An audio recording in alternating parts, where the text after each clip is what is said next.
Dan kamu meyakini kalau kerudung itu tidak sebuah hal yang wajib. Udah. Pemikirannya aja ya. Iya. Udah. Tapi sebenarnya aku tuh nggak masalah jawab itu. Ya aku akan. Iya nggak, emang lu nggak masalah. Kita nggak masalah. Nonton.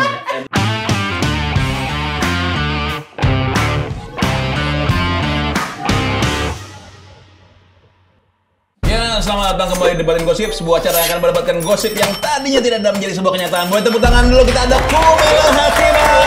Cheers. Komposisi enak menarik sekali ini, cere on the way.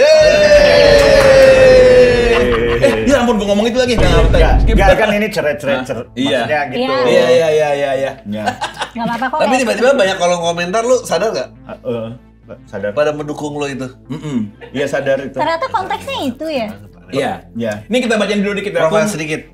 Kumela Hakima adalah content creator gadis Aquarius, terlahir dari keluarga super religius, anjir. Aquarius super religius apa? Tumbuh besar di pesantren, pernah jadi ustazah lokal dan guru mengaji, hingga lulus kuliah dengan jurusan ahli tafsir dan hadis. Nggak diragukan lagi kalau konten-konten yang ia buat kerap membahas tentang agama dan menjadi kontroversi. Waduh. Pertanyaan pertama nih dari kreatif ya, bukan dari kita. Banyak yang bilang Mela ngomongin agama Islam, tapi nggak pakai kerudung. Ya, gimana cara Mela menanggapi hujatan dari para netizen? Nggak ada CA-nya. Nggak ada C-nya ya. Biar nggak awkward aja. Biasanya sih nggak aku tanggepin, atau kalau aku lagi punya ide yang lucu ya aku tanggepin bercanda. Kayak gimana tanggapin bercanda? Misalnya McDonald's. Apa ya? Aku yang masuk neraka bukan kamu Kak gitu. itu lucu sih. Tapi Lucunya kenapa? Apa karena tidak ada nerakanya, apa karena masuknya? Karena aku tuh banyak banget audiens jenis tukang ceramah, kayak ceramah panjang lebar gitu. Nanti aku masuk neraka ini gitu-gitu. Ya udah kan aku yang masuk neraka, bye gitu. Nanti tahu-tahu di neraka, loh bro ada di sini. Ketemu lagi. Bibirnya yang dibakar terus dulu banyak ceramah masuk neraka. Kalau lu masuk neraka, hukuman lu apa kira-kira? Hukuman gue masuk neraka ya dijauhin temen palingnya. Oh. Kok dijauhin temen sih? Neraka psikologis. Nah, gue penasaran gitu. Karena kan lo sebetulnya nggak kontroversial, itu hak setiap manusia aja. Tapi kita nih kebetulan sering kan terkena perisaan-perisaan agama gitu. Dan itu kan apa ya? Kayak mengundang banyak serangan gitu. Kalau lo kuat gitu menghadapi itu tuh gimana? Dan apa nggak takut nanti misalnya berpotensi melanggar hukum gitu? Iya. Takut. Bagian itu ada takut. Tapi kalau kenapa kuat? Sebenarnya sih karena relatif nggak dirasa-rasa ya. Cuman kalau komentarnya datang dari orang yang penting buat aku gitu, misalnya teman dekat aku atau pacar aku misalnya atau keluarga aku gitu, mereka nunjukin nggak suka, itu aku bisa kena mental bisa. Cuman kalau misalnya kayak netizen tuh biasanya aku punya jarak sih kayaknya.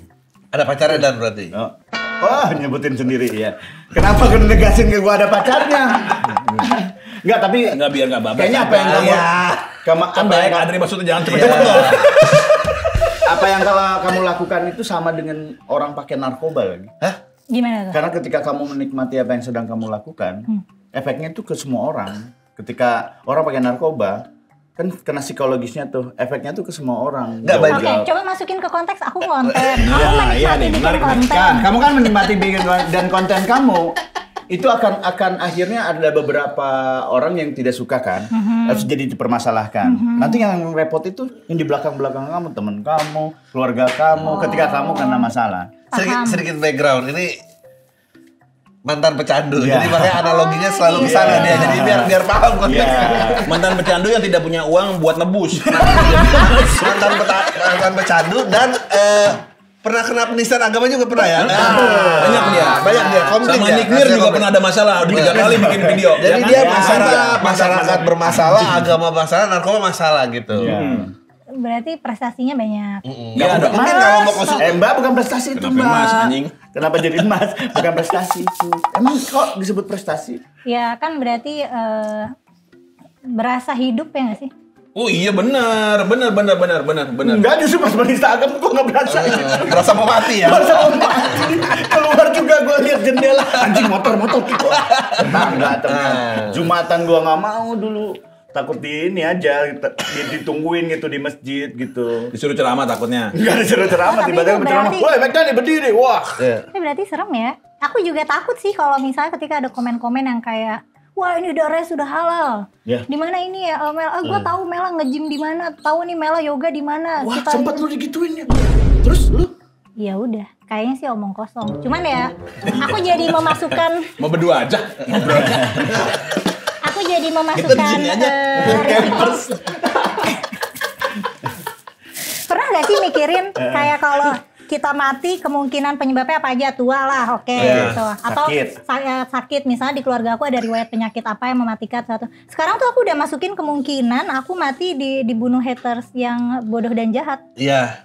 Itu kemungkinan itu kayak udah ada gitu, karena ancaman kematian tuh kayak udah cukup sering ya. Dan itu iya, orang-orang kayak teman-teman dekat aku atau keluarga aku yang care banget sama aku, ada yang emang udah Mel nggak usah konten yang kayak gitu lagi, jadi konten kreator cantik-cantik aja gitu, jadi kayak beauty vlogger gitu. Dan tapi emang beda ya, nggak kayak berasa. Cheers. Nggak kayak berasa ngomong di rumah ya. Terus akhirnya ya, tapi abang aku kali ya yang dia tuh suka mantau akun aku, suka nandain kalau ada orang yang komennya aneh-aneh gitu yang. Dia siap menjaga lu kayaknya ya. Kayaknya dia jadi waspada gara-gara kelakuan aku di internet. Apa boleh buat dia jadi ngerasa harus waspada. Nah, sementara ada juga orang dekat aku yang kesel kayak, "Kok lu biasa-biasa aja, Mel, itu bahaya." gitu. Baru kali ini gue liat di sini McDani kagum. Dia gue kagum. Gue nggak bisa kayak lu gitu. Maksudnya gue langsung jiper. Nggak mungkin karena dasar pendidikannya juga beda. Karena dia bisa menjawab apapun yang dia lontarkan. Gue bisa menjawab sebenarnya. Nah, oke, coba kasih pertanyaan Mei. Gak ada yang mau denger aja tapi. Ada yang mau dengar dan percaya karena gue backgroundnya pernah di penjara. Kan? Ya. Jadi ketika gue melakukan itu, rasa takut gue itu banyak. Oke.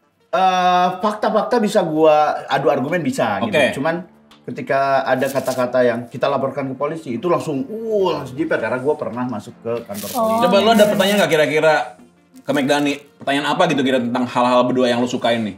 Tadi yang lu omongin. Ada nggak? Kayak gimana sih? Nggak tahu nih kan dia suka ada pertanyaan-pertanyaan yang kira-kira menarik nih buat lo nih sebagai bapak-bapak yang Informasinya masih terbatas yang aku tahu. Iya. Tentang abang kan belum cerai. on the way. Mel, Enggak tadi. ini bukan netizen yang habisin lu sekarang gua, Mel. Udah masuk berkas doang kan? Ya, enggak apa coba. Kita bantu. Keluarganya harmonis. Oke. Pernah di penjara, pernah narkoba, pernah penista agama. Ya. Fakta-faktanya yang aku tahu tentang abang baru ini. Iya.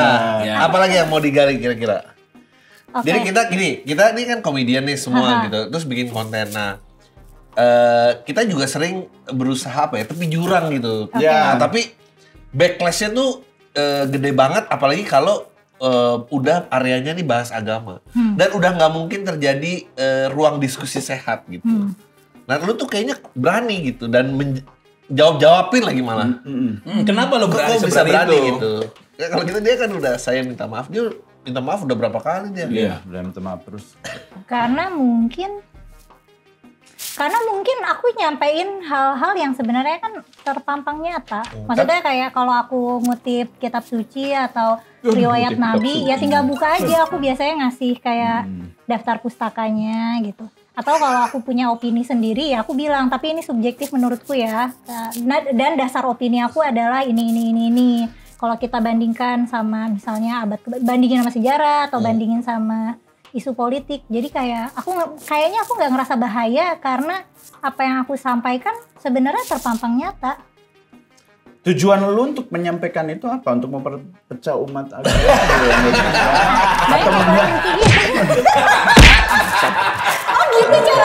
Iya, boleh sikat aja.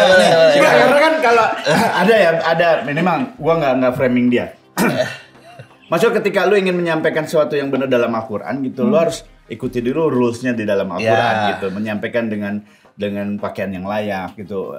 Kalau Islam wanita ini tertutup, tapi lu dengan berani menyampaikan itu tidak mengikuti syarat-syaratnya lah gitu ya. Yang gue tahu ini ya. Iya, karena pendekatan yang aku pakai kan bukan pendekatan ustazah. Maksudnya bukan pendekatan ulama. Maksudnya kalau ulama itu kan punya kerangka yang strict nih, yang sesuai ideologi. Nggak boleh berpikir menggunakan kerangka di luar kerangka agama gitu. Aku kan nggak pakai kerangka itu.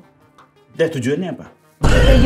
Sebenarnya tujuannya tuh pragmatis sih. Jadi kan aku kan konten kreator. Dulunya kan aku konten kreator di Geolife tuh. Nah terus aku mikir pengen punya channel sendiri. Tapi kalau punya channel sendiri, aku mikir ngontenin apa ya? Konten yang murah produksinya aku doang ngomong sendiri. Dan aku bisa produksi secara berkelanjutan gitu. Ya itu bahasa agama, karena pengetahuan dan pengalaman aku batasannya di situ. Paling expert di situ ya. Di situ ya. Kalau bahasa agama, idenya nggak bakal habis. Kalau Anda kan sekolah agama aja enggak dong. Tidak, Makanya cuma di penjara saja. Belajar agama di penjara doang bener ya? Ya, tapi di penjara juga lu cukup lumayan kencang belajar agamanya. Karena bangun jam 3, tidur lagi jam 9, bangun lagi sebentar, sholat duha, belajar lagi gitu, itu selama 11 bulan. Ya karena tidak ada kerjaan. Tidak ada kerjaan lain itu. Makanya ketika keluar berani untuk mengungkapkan itu, karena ada hal yang saya tahu, saya harus lawan nih gitu. Tapi kalau udah dirundung masyarakat, bingung juga. Bingung juga. Tapi nggak belajar agama, ngerasa missing out nggak belajar agama? Waduh. Mau kemana nih topiknya? Ya, gimana nih? Jawab Dan. statementnya. Coba Dan. Enggak, missing out aja gue kurang paham nih. Oh kata-kata missing out-nya. Belum nyampe ya. Apa sama missing out tuh sama blackout gitu sama? Kenapa orang ketika belajar agama terus merasa missing out? Missing out-nya apa nih maksudnya? Maknanya apa? Coba jelasin Bang Adri. Wah, kenapa jadi lempar saya? Enggak, maksudnya gini. Apakah hidupnya jadi tidak lengkap? Iya, merasa ada yang Hilang, ada yang hilang. Ada yang kurang nggak? Kurang. Ini kayak lagi trendy banget nih, Iya. semua orang ngomongin agama. Lah, kok gue nggak tahu apa-apa gitu. Oh, maksudnya ketika gua belajar agama justru Enggak. Jika enggak. Oh, jika Kalau enggak. nggak belajar tuh ada yang merasa kehilangan, nggak ada Ada yang kurang kosong dalam nggak hidup di lo. hati lo. Anjing bahaya nih kalau jawab nih. Nggak apa-apa, nanti kita nggak edit. Enggak apa. Anjing. Sebenarnya enggak apa-apa juga sih. Nah, sekarang kan gini, maksudnya ucapan seperti ini di sosial media itu kan maksudnya bisa jadi banyak, apalagi ya teman-teman gitu yang dekat-dekat tuh sering banget jadi sasaran tembak karena ucapan-ucapan seperti yang sebetulnya ini conversation normal aja gitu. Itulah sulitnya. Dan lu tuh kayaknya lu terabas aja gitu kayak tas gitu. Dengan referensi kehidupan lo makanya lo bikin forbidden questions itu. Karena yang bisa aku bikin cuma forbidden questions. Oh. Yang ya konten-konten yang bisa aku bikin, jadi kayak konten-konten forbidden questions itu adalah isi dari hal-hal yang aku pelajari dan aku pikirin ketika waktu masih muda gitu. Iya, maksudnya Jadi aku tinggal produksi-produksi aja gitu, karena proses risetnya udah gitu. iya. Video apa yang paling enteng di YouTube-nya Forbidden? Yang enteng aja dulu. Oh, enggak ngomongin agama terus kok. Iya, Sebenarnya enteng apa? aku lebih suka ngomongin kayak tentang Kehidupan. filsafat moral, bener. Mas, tapi tentang ini lurusin kehidupan. dulu ya, Mas. Sekarang saya sudah menjawab tadi ya. Tujuan dia nanyain itu apa? Tujuan kamu Ya itu, nanyain. sebenarnya alasannya pragmatis aja. Aku pengen punya channel sendiri. Oke, bukan yang tadi yang Nggak, kenapa lo nanya missing out apa Oh enggak? itu, Ah. ya aku pengen tahu pengalaman. Dia itu pengen tahu lu aja, Itu kan Dan. pengalaman abang yang beda sama aku. Nanya pemikiran ya, bukan nanya nomor WhatsApp. Ingat. Nanya aja. Dia pengen tahu lo aja dah. ya kan di Islam juga harus bisa kan. Apa lo tiba-tiba bawa? Jangan begitu-begitu tuh Dan. Aduh, Dan. Udah yang lain aja dah. Gak menarik soalnya. Gue jadi pengen nanya gitu karena ada beberapa umat beragama yang dia beragama tuh hanya pengen deket sama Tuhan ini karena banyak banget kebutuhannya kayaknya cuma Tuhan deh yang bisa memenuhi kebutuhan itu. Seperti tadi malam pas lo sholat. Iya, bukan tadi subuh. Rumah gua gini-gini aja nih. Tolong dong Tuhan. Lo pernah mendapatkan akhir-akhir ini kita Emang kalau sholat nanti kalau di rumahnya jadi berubah. Udah. Kalau rajin sholat emang rumahnya jadi berubah. Ini pemikiran gua ya, pemikiran gua aja. Ketika sholat sebenarnya jadinya kita tuh fokus sama apa yang kita mau gitu. Insya Allah ya Tuhan juga kalau Tuhan mendengarkan gitu ya, pasti mendengarkan. Sampai rumah kontraktor biar dengerin. Karena gue penasaran, akhir-akhir ini kita melihat kasus kayak banyak undangan debat terbuka gitu. Jadi kayak misalnya kasusnya Guru Gembul, perhatiin nggak Guru Gembul, terus yang masalah nasab itu kan. terus Doditan gitu. Doditan gitu. Lu apakah sudah mulai menerima suratan tantangan-tantangan? Aku nggak tertarik berdebat. Tapi karena tapi maksudnya menerima. Debat. Aku nggak tertarik berdebat karena kalau nggak percaya atau nggak setuju sama aku nggak apa-apa. Oh, oke. Boleh nggak dijelasin Tapi lebih? kalau misalnya jadi turunan konten itu ditiketin kali gitu. Lihat peluang MLI. Sebelum- Menarik ya. Menarik kan? Kalau misalnya lihat bisnis modelnya gitu. Tapi kalau secara apakah aku punya kebutuhan untuk orang Berdebat. percaya sama aku gitu, Nah. untuk ngikutin apa yang aku bilang enggak juga. Kalau butuh nggak validasi. percaya nggak apa-apa. Ya enggak butuh validasi. Nah, abis itu balik lagi ke Butuh pertanyaan. penonton. Balik ke pertanyaannya McDani tadi, kalau emang tidak membutuhkan itu, tujuan berkontennya apa sebetulnya? Rilis aja buat. Iya benar. Iya, rilis aja. Jadi Oh, kayak lu udah tahu jawabannya? Enggak, bukan. Jadi ya bener aja, yang penting dulu. Ya, iya. dari Adri aja tadi dulu. Jadi konten-konten di Forbidden Question itu adalah pengalaman dan pengetahuan yang aku punya. Jadi aku kayak dumping knowledge aja. Jadi supaya produksinya bisa banyak dan murah gitu kan. Kalau monolog kan produksinya murah ya nggak ya? Ya benar. Dan nggak Saya ribet setuju, kan. betul. Talentnya aku doang, yang mikir aku doang. Aku cuma butuh kamera sama editor. Pendidikan lu apa sih kalau boleh cerita?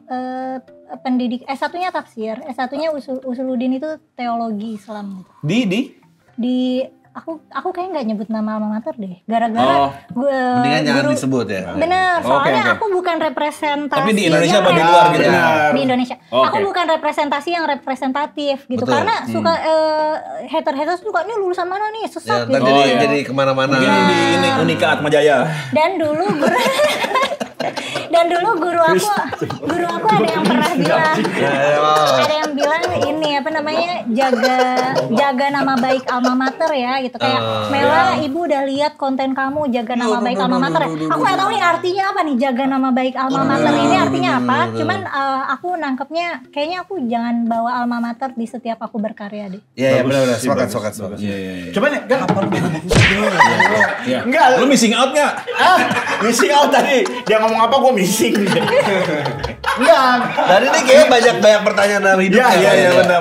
Ah. Bukan seharusnya ya, bukan kodratnya gitu ketika lu kan tafsir Quran juga ya, belajar tafsir kan. Dan yang gua tahu lu juga hatam Quran. Lebih tepatnya hafal. Iya, hafal Quran, hafal Quran. Berarti udah tahu kan kalau tafsir tuh bukan hanya hafal bahasa Arabnya tapi Mengetahui terjemahannya arti, segala ya. macem. Kenapa? Semakin lu tahu malah lu semakin kayak kelihatannya menjauh dari apa yang seharusnya ya. Seharusnya yang dilakukan oleh perempuan-perempuan muslim gitu. Tapi kan yang seharusnya itu tidak seharusnya. Makanya Bang pakai ini kan. Si anjing malah tepuk tangan. Segini. Baru Bisa lo di missing ring out out lo. lo. Baru lo. Ya, yang seharusnya tidak seharusnya apa? Nah itu makanya bahan konten aku. Dia Ya nggak apa-apa, di sini aja pengen tahu. berusaha menantang stereotip yang ada. Betul, nantang status quo, nantang misalnya standar moral. Atau Kenapa misalnya orang- religius harus berpenampilan tertentu Betul, gitu. Ya. kenapa harus pakai kerudung gitu? Maksudnya konteks sejarah dan sosialnya tuh gimana gitu dulu. Ya paling aku ngulik-ngulik gitu sih. Dan kamu meyakini kalau kerudung itu tidak sebuah hal yang wajib. Udah. Pemikirannya aja ya. Iya. Udah. Tapi sebenarnya aku tuh nggak masalah jawab itu. Ya aku akan Iya enggak, emang lu enggak masalah. Kita nggak masalah. Nonton. Kamu mah nggak pernah punya masalah, kita tahu. Kita kalau lo abis ini syuting mau nongkrong di kantor ini 24 jam Senin sampai Jumat, kita terbuka diskusi kayak gini banyak. Iya. Oh, cuman masalahnya kamera. Iya. Iya. Kita tidak tahu mengundang seperti apa ini orang-orang seperti apa gitu perdebatannya. Belum pernah kan pesan gultik di Blok M nggak mau turun mobil ketakutan buka jendela? Kenapa? Karena Ya nggak waktu itu kan sesuatu itu. teman-teman dan dia khususnya teman-teman tuh akhirnya memicu banyak yang udah panas dan udah nggak ada diskusinya lagi dan itu akhirnya jadi membahayakan. Jadi poinnya nggak jadi nyebrang, akhirnya jadi huru hara doang gitu. Tapi bagus ya poinnya dia itu dia menyampaikan Nah, itu ini tanpa dia. bermaksud untuk mengajak siapapun seperti dia gitu. Ngerti nggak sih? Iya, Pasti kan ada orang keajak dong dengan omongan kayak gitu. Ajak kok pasti keajak iya. Kenapa tiba-tiba berubah lagi anjing? Karena channelnya kan namanya Forbidden Questions ya. Emang eksplorasinya tuh yang dieksplor adalah pertanyaannya. Jadi bisa aja aku Pavivu 20 menit, aku nggak ngasih jawaban apa-apa. Aku cuma ngelempar-lempar pertanyaan aja. Ya, kenapa ini begini, Kenapa ini begini, kenapa ini begitu gitu. Bisa lo suatu saat Punya anak. punya anak dan anaknya dewasa dan punya banyak pertanyaan-pertanyaan yang menantang status quo, lu bersikapnya seperti apa? Bukannya kan biasanya orang tua itu kan keinginnya turunan itu sesuai dengan apa yang dia cita-citakan. Aku sih sebenarnya pengennya kalau aku pengennya anak-anak aku happy sih. Oh, Terlepas happy. dari apa yang dia percaya, maksudnya dia ikut-ikutannya kemana, apakah dia mengikuti status quo atau menentang status quo, aku pengennya dia happy dalam arti damai, merasa aman gitu. Jadi ketika dia tidak beragama sekalipun. Iyalah. Nah kalau ntar anak lo masuk Kristen Kalau gimana? dia Kalau anak lo mendapatkan- masuk Kristen? Menarik banget. Nggak bisa. Nggak bisa dibakar ya. Dibakar ya. Terjadi di Palestina sekarang itu yang Waduh. Palestina sekarang. Karena sana jauh banget. Nah, ya, Belum bener. cerita jadi anak gua lagi yuk. Sama lo megangnya.